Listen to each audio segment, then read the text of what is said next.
بسم الله الرحمن الرحيم. الحمد لوليه والصلاة والسلام على من لا نبي بعده.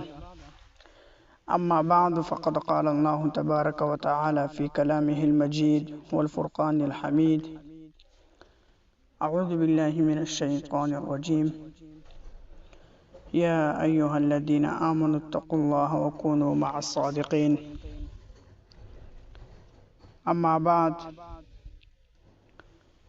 عن ابن مسعود رضي الله عنه عن النبي صلى الله عليه وسلم قال: إن الصدق يهدي إلى البر، وإن البر يهدي إلى الجنة، وإن الرجل ليصدق حتى يكتب عند الله صديقا، وإن الكذب يهدي إلى الفجور، وإن الفجور يهدي إلى النار، وإن الرجل لا يكذب حتى يكتب عند الله كذابا، او كما قال عليه الصلاة والسلام.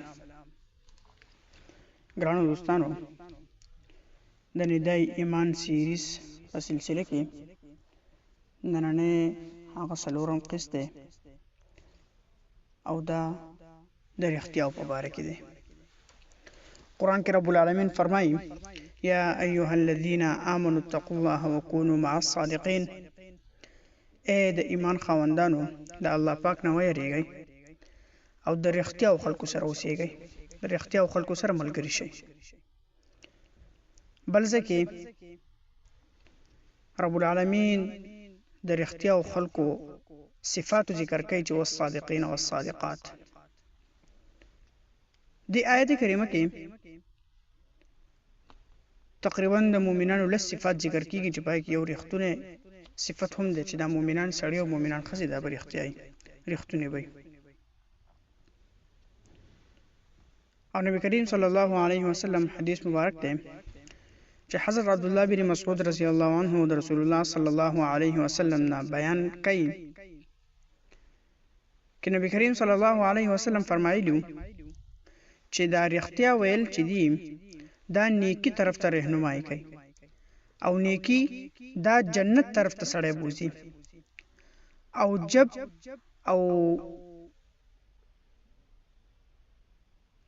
کله چې یو انسان هغه برابر صحیح وي او د همیشه صحیح وي، نو تر دې پورې چې د الله په دربار کې صدیق ولیکل شي. چې یو سړی همیشه سچ وي، همیشه چې د هغه رښتیا خبره کوي، د الله په دربار کې صدیق یعنې رښتونه ولیکل شي. او دا دروغ چې دی دا برایي طرف ته او ناکاره طرف ته، ګناه طرف ته چې دی هغه رهنمایي کوي. او دا ګناه چې ده که نه، دا سړی جنت ته بوځي. او دا سړی چې څومره دروغ وایي تر دې پورې چې د الله په دربار کې دروغجن ولیکلی شي. مطلب دا چې دا رښتیا ویل بذات خود دا یو نیک عادت دی. او انسان چې کله سچایي دا اپنا خپله کې، نو د ده خاصیت پیدا شي چې دی به همیشه دی بیا سچ وایي.